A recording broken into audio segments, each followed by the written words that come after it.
Hey guys, KevinDDR here. Just wanted to make a quick little video about the top 16 Superstars race that I just took part in for the FIA Nations Cup.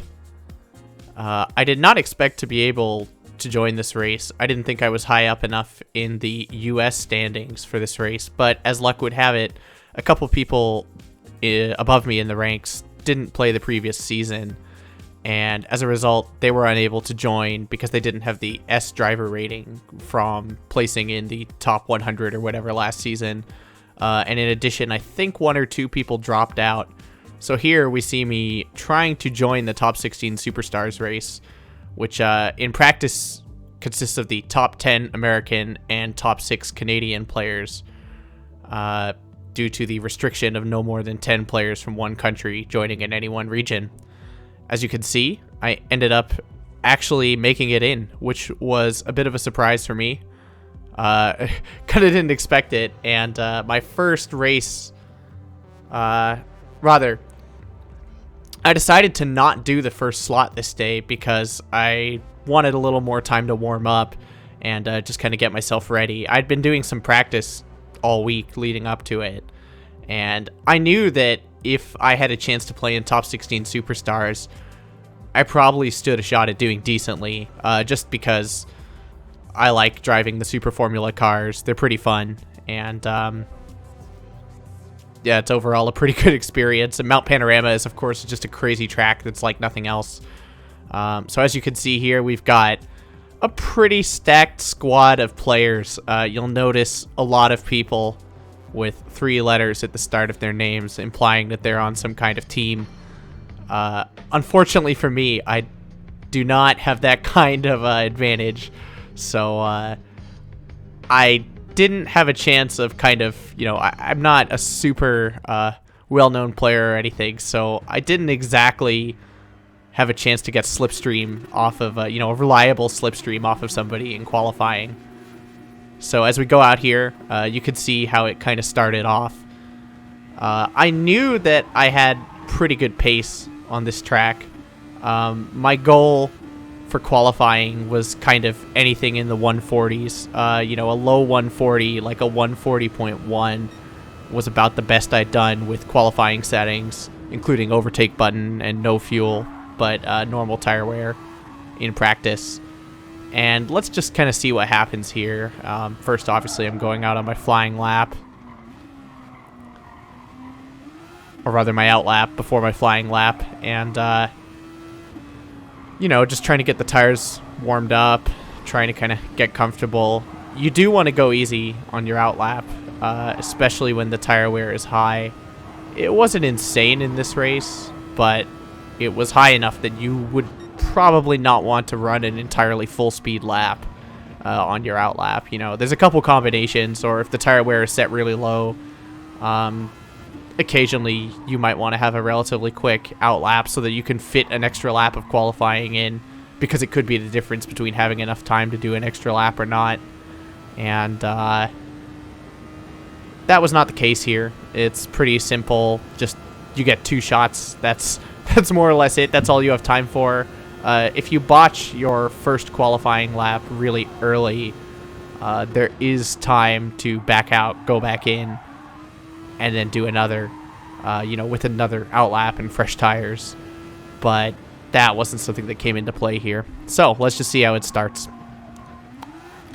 Now, part of the reason why I'm making this video is because actually my qualifier didn't go as well as I'd hoped. And you can just see here, I sort of overshot the first corner a little bit. I did quite a bit of practice using the overtake button. For those who don't know, this Super Formula car, it's a Japanese, Formula racing series, in which you get 100 seconds of overtake button, which is just sort of like a turbo boost button that you can use that gives your car a little more power.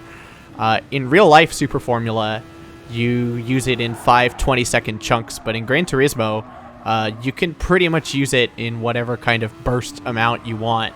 It doesn't immediately stop when you let go of the button, but more or less it does. So as a result, you just use it anytime you want to accelerate up to high speed. And of course in qualifying, you still get that 100 seconds. You don't just get You know, you don't get a smaller amount for your 5-minute qualifying versus the actual race.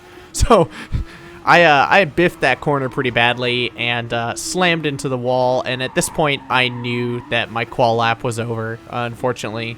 And I think I just completely stopped using overtake here. We can see if that was the case or not, but I'm pretty sure I did. And the reason for that is because you're actually given just a little too little overtake to use it everywhere you could possibly want to, for both qualifying laps. You know, first it went badly. I let Wheaties by, as is good manners, and also just, you know, I knew that I could probably get slip off of him on the next lap. Slipstream is definitely nice in this qualifying, but the chance of a massive disaster from slamming the person in front of you, or, you know, having them have a poor lap, or whatever, or getting thrown off because of the dirty air from Slipstream is pretty significant. And as it turns out, Wheaties quit out anyway. So, no slip there. Coming up the mountain, went a little wide at the start. That wasn't really great. Lost a little speed. Pretty... Oh, really just struggled to catch the car there. And that shouldn't happen. Anytime that you lose grip like that, you're just going to be losing tons and tons and tons of time. So, you know, I already knew this lap was just kind of dubious, but nonetheless, I mean, you only get 2 shots, so I had to do what I could to salvage it. This part went surprisingly well. Kind of sketchy exit there. Did not get on the throttle early enough. I think I slowed down enough, but I must have messed up the turn-in or something. And of course, Pelican is right behind me here. He's a very, very, very good player, so I really was kind of afraid of holding him up at this point. But luckily that didn't happen. And yeah, an acceptable path through the S there. Not great. I think I broke way too late here. Oh, actually, that was not too bad. That was not too bad. But nonetheless, that was a far cry from what we wanted. You know, we were looking at like a 140. And we ended up at a high 141, and I was just kicking myself at this point. You know, I was so excited to get into the top 16 superstars, and to botch it like that in qualifying, you know, and start 13th out of 15 because 16th place actually disconnected. They had a, you know, server disconnect right at the start of warm-up, which is unfortunate, but free positions for the rest of us, I guess. So without further ado, here we are. Let's get the race underway. So while this extremely epic intro, the Gran Turismo National Anthem, plays out, we can talk about the kind of basics of this race. This is a 13-lap race. Fuel conservation is set to, or rather fuel consumption is set to 4x. So this is definitely going to be a race about fuel saving. Tire wear is set to 9x, so this is definitely going to be a race where tire wear comes into play. And we have both the medium and the hard tires, with only the hard tires required. Now, a no-stop strat is theoretically possible, but it's just such a bad idea. You don't want to be doing that. You would have to use the hard tires, which of course are not that great to begin with. And then in addition to that, you'd have to do extreme fuel saving in order to be able to make it to the end of the race without stopping. And we weren't having any of that, so we just went through with the normal one-stop strategy.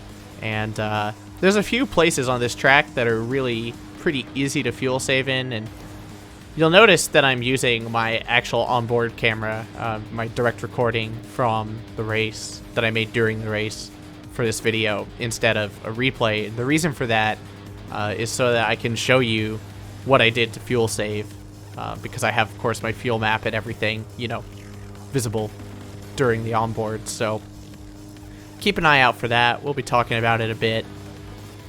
Overall, this was just an interesting race for me. I had just come off of doing my first ever Top 16 Superstars race, which was the round 4 oval race at Blue Moon Bay for manufacturers, and that was a bit of a mess. I mostly just don't do oval racing or anything like that, so I was looking forward to this because this was something I felt I might have had a bit more of a chance in if I managed to make the cut.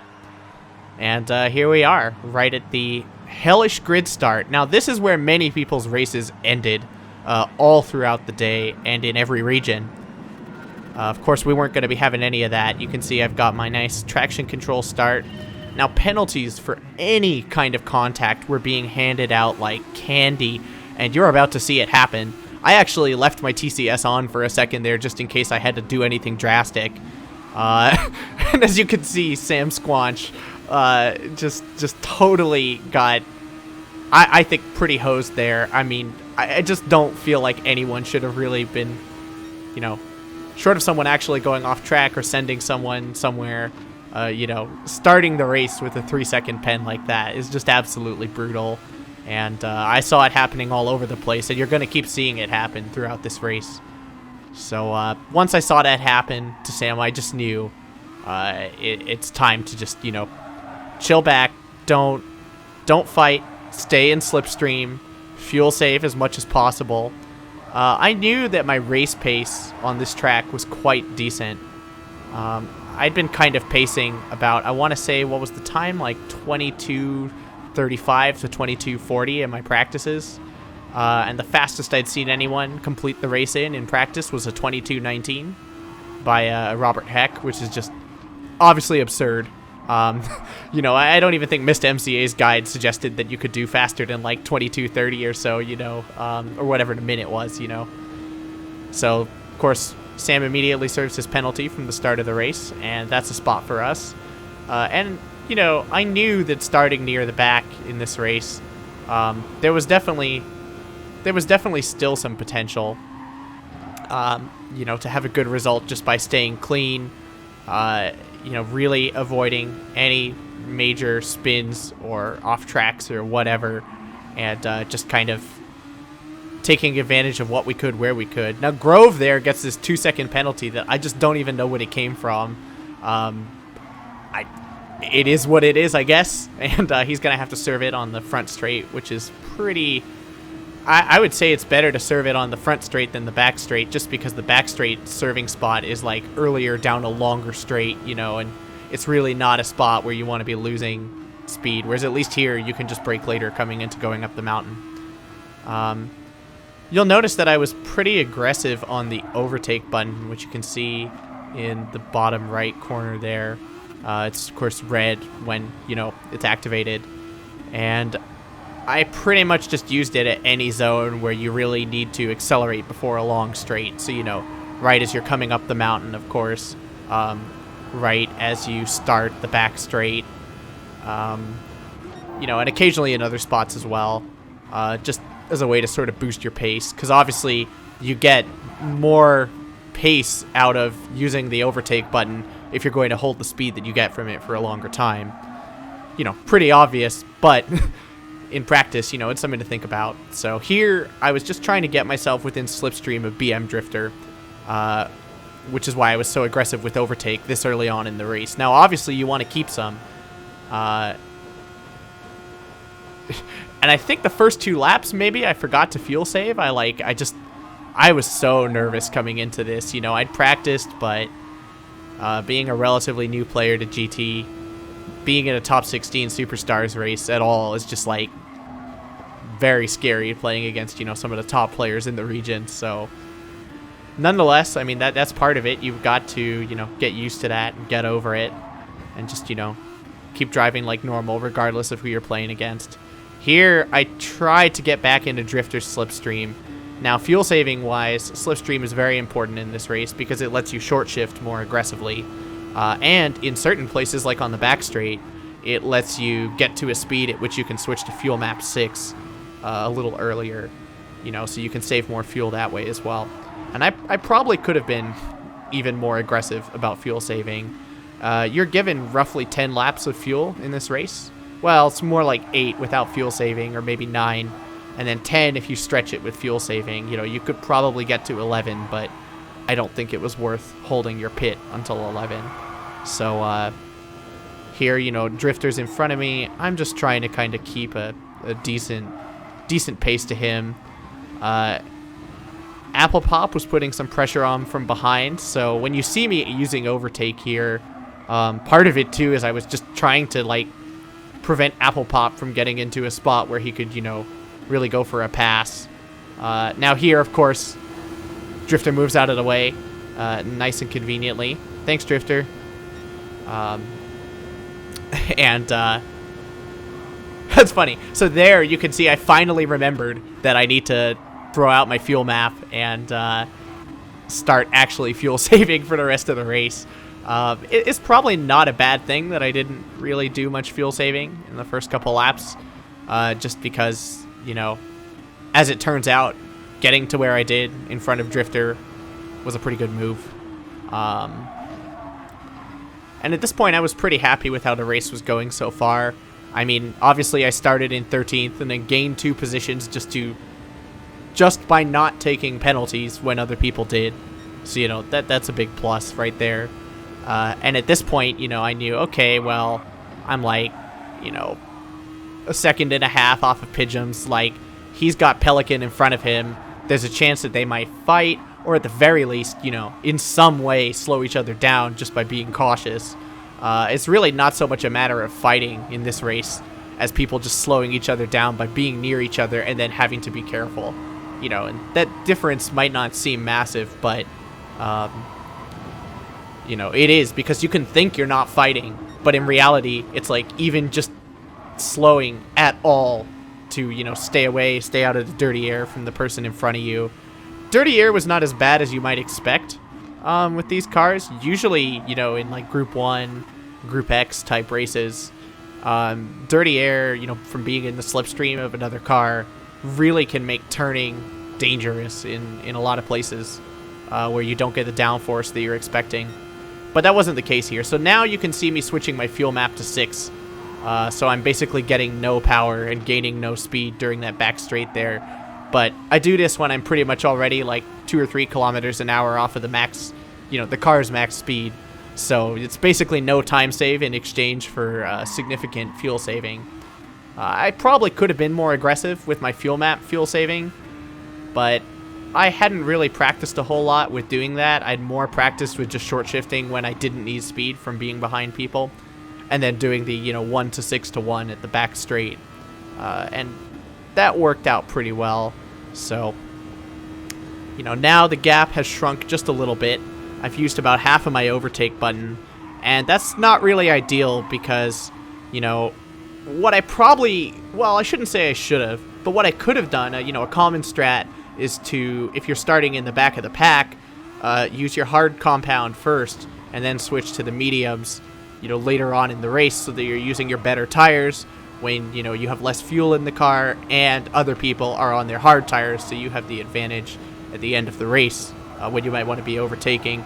But the reason that I didn't do that is because this is, again, a fuel saving race, and if your fuel pit stop is, you know, on lap 3 because you're doing, you know, 3 laps on hards and 10 laps on mediums, it can be pretty hard to predict your fuel usage, especially with the overtake button, because of course using the overtake button, which, you know, increases engine power, also increases fuel consumption, and the fuel meter estimate, you know, it tries to take this all into account, but it can only do such a good job of that. And as a result, I didn't want to try and guess how much fuel I needed after 3 laps. So I thought, you know, let's just go on the mediums. Yeah, it's maybe not the advantaged move in the back, but, you know, let's just try and keep up to people, slipstream off of them if we can, fuel save, and it worked pretty well. I ended up using about, you know, at this point, obviously you want some overtake at the end of the race in case you need to make passes or to fend people off at the end. So you don't want to overuse it, but I did use quite a bit here, and I think it was actually not a bad idea because I really wanted to get into that slipstream, you know, and furthermore, I wanted to keep anyone near me out of my slipstream more than anything else, because You know, being in slip at the start or end of either of the straights basically means that you either have an overtake opportunity or someone has an opportunity to overtake you. And so now we're kind of, you know, we're chilling here. We're behind Pigeons. I think that's, yeah, Pranav is in front. Did I say Pelican earlier? Maybe I did. It was Pranav either way, I think. And, you know, the race is just kind of going as it's going. These guys clearly have good pace, and, you know, I realized that. So I thought, okay, let's just not push now. You know, let's try and really just keep things chill. You can see I'm short shifting there. Again, short shifting from 5th to 6th there pretty aggressively. And then, you know, when I hit about 300, switching to fuel map 6, holding that fuel map 6, and you can see I'm still gaining on Pigeons, so I really probably should have done it even earlier. You know, and the thing is, with the cars the way they are, with these fast cars, you really, like, you need to give people a little bit of space, doubly so with net lag, which wasn't really too much of a factor in this race. It didn't really cause any problems for me, but, you know, it's something to always think about.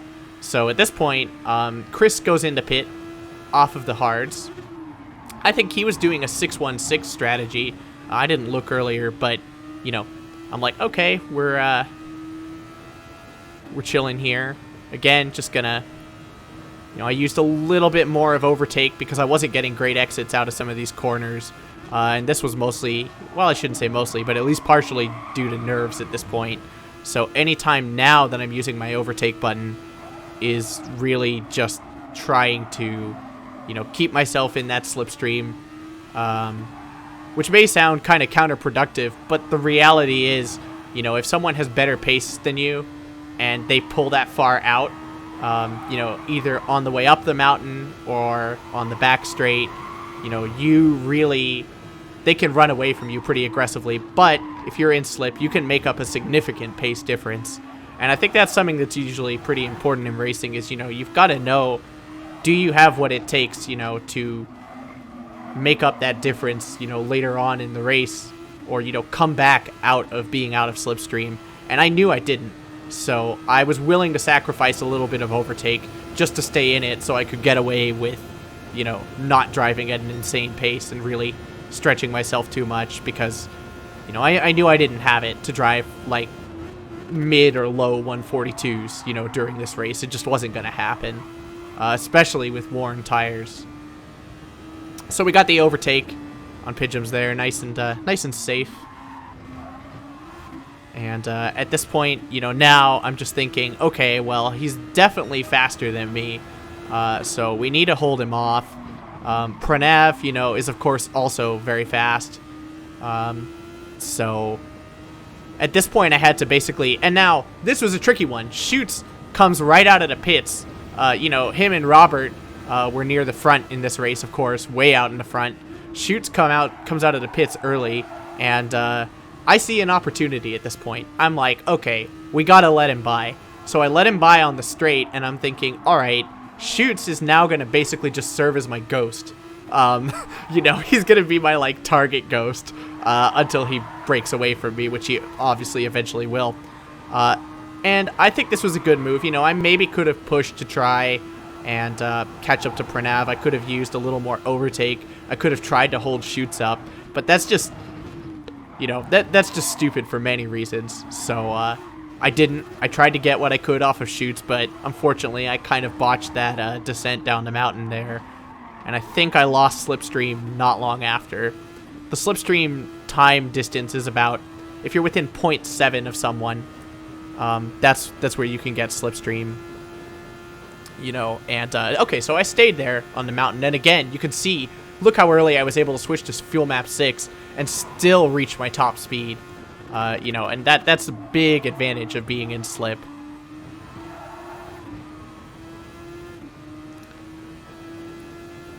Now, I really wanted to try and hold slip here. I don't know what ended up happening. I think Shoots was held up a little by Pelican here. So maybe I used a little more of my overtake to try and stay within slip. Let's see here.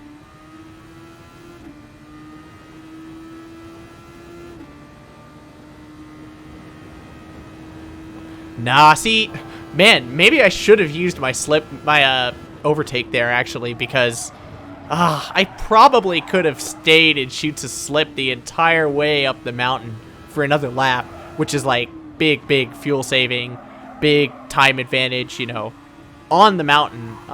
You know, this part in the Super Formula, unlike other cars, is flat out. You can take it fully flat out, so it's a nice little spot to just, you know, chill in someone's slipstream and gain a little speed and, you know, make up that pace differential. And really, I wasn't that far out of his slipstream, so, you know, maybe this was a strategic error in the race. The only thing is that I did not want to use, you know, I wanted to hold a little bit of overtake for the end, because my thought process was basically, you know, am I going to pass these guys? Probably not. But on the other hand, if someone is going to pass me at the end of the race, you know, I need whatever tools to be able to hold them off, because there's no guarantee, of course, you know, that the other drivers have the same amount of overtake as me. So fuel saving seems to have gone really well, and I mean, that makes sense if you think about it. You can see here Lester and Dino, by the way, going into the pits with 7 and 6% fuel at lap 9. Now you'll notice that I have 12% fuel, so I'm doing pretty well fuel saving at this point, and you know, I'm feeling good about that, of course, because the pit stop takes, you know, significantly longer the more you have to refuel. Now, since this isn't like a World Tour event or anything where they have half-speed refueling, you don't save an insane amount of time by just having to refuel less, you know, compared to fueling versus not fueling. But it is still significant, and, you know, even if you only gain a second from it, you know, if that second makes up the difference between you and someone in front or behind you, that's obviously huge. You know, that's more than the distance of slipstream.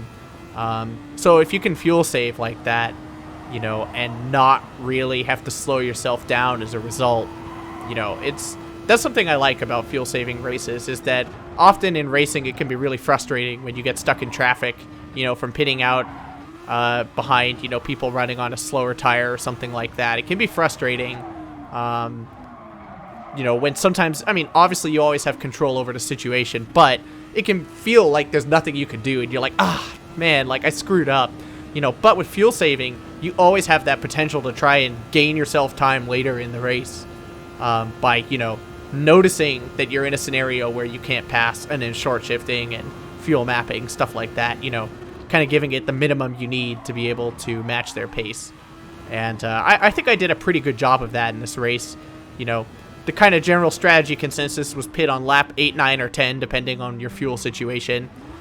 That's a very sketchy pit entry, by the way. And you can see here that I had to fuel. Now, that little diamond there is how much fuel the game thinks you need to make it to the end of the race. So I think... Oh, okay. So I actually was pretty nervous. And in this race, you know, that estimate can be wrong for a variety of reasons. Because obviously your fuel pace is not guaranteed to be the same the entire race, you know, especially with overtake button and stuff like that. And it's a little frustrating because actually if I'd maybe, you know, cooked it a little more and come out of the pit like 3/4 of a second earlier, and there was no real way to know this, you know, I mean, yeah, you can look at the map, you can estimate, you know, it's tough without a spotter, it's tough without other people, you know, but if I had just come out a little earlier, maybe I could have slipped off of Pelican and Wheaties and gone for a move at the end of the race or something like that, you know, because I ended up coming out about a second back, and even just half a second, you know, I could have easily saved that much fuel if I'd been in slip, you know, doubly so behind these guys who are very, very fast, obviously. But because I was low on overtake button anyway at this point, I didn't really think there was that much of a shot in getting past them. And I say that, and Pelican, of course, like, bonks the wall there. So, you know, I mean, it's like, could I have maybe gone for an overtake on at least Pelican, if not Wheaties, at some point? Maybe. But, you know, top 16 superstars, when you're in a race like this, you know, and it's been going this well for this long, at least if you're me and you're not an esports pro, you're just happy to even still be alive and not have spun yourself off. into the Shadow Realm. So I really wasn't thinking about that, to be honest.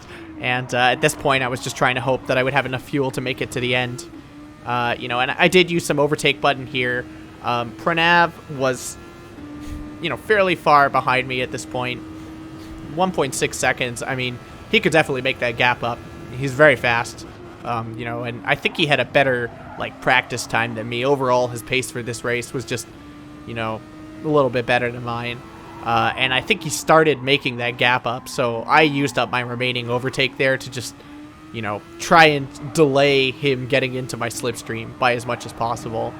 I don't know if that was really the right move, but, you know, my other thought, too, was getting the slipstream out of the, or getting the overtake button out of the way nice and early. You know, my fuel consumption is only going to decrease, not increase, so my estimate will probably be a little more accurate. But with that being said, the fuel saving went well enough, and I refueled enough that I didn't think running out of fuel at this point was going to be an issue. So I don't even think I switched to fuel map 6 at the back straight at this point, because there just was no reason to. You know, so you might as well burn the remaining fuel if you've got it. So, lesson learned, you know, I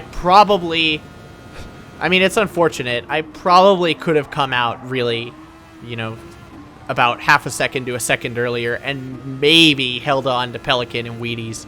But those guys were so much faster than me overall that I just, you know, I can't beat myself up too much about it. 6th place would have been awesome, but, you know, first things first, we got to keep 8th. And Pranav, of course, definitely caught up to me. I don't know how much overtake button he had left at this point.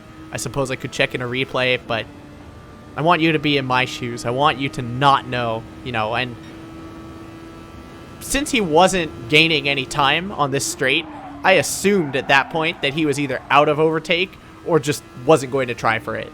You know, and I just thought, okay, let's just maintain a nice, smooth, clean last lap here. You know, the hard tires are... they're not great, but they don't drastically change the way that you have to drive the track or anything. You know, you just take it a little more gently, and things tend to work out. This section, however, this corner right here is a little... you can see I started going wide instead of cutting it as aggressively as possible, which is, like, almost worse and actually, like, even less safe. But nonetheless, I was terrified of, like, you know, if you catch that corner just wrong, you don't really spin, but you kind of slide and then bang off the right wall, and that's, you know, that can be a race ender. Doubly so because it's pretty easy to take a 1.5 second wall bang penalty. Now here you can see Pranav catching up. I think he did use a little overtake button there, but it just wasn't enough, unfortunately, for him to make a move on me at the end of the race. So... as it was, you know, this is looking great. We're just about to run out of fuel, which is what you want to see. You want to run out of fuel at the end of the race. And there it is, a little wiggle of the cars at the end. And, yep, that's it. 8th place in Top 16 Superstars, which is by far my best ever finish in Top 16 Superstars. Not my best FIA result ever. I've had over 300 points before. But as you'll see here, I took home 280-something from this race.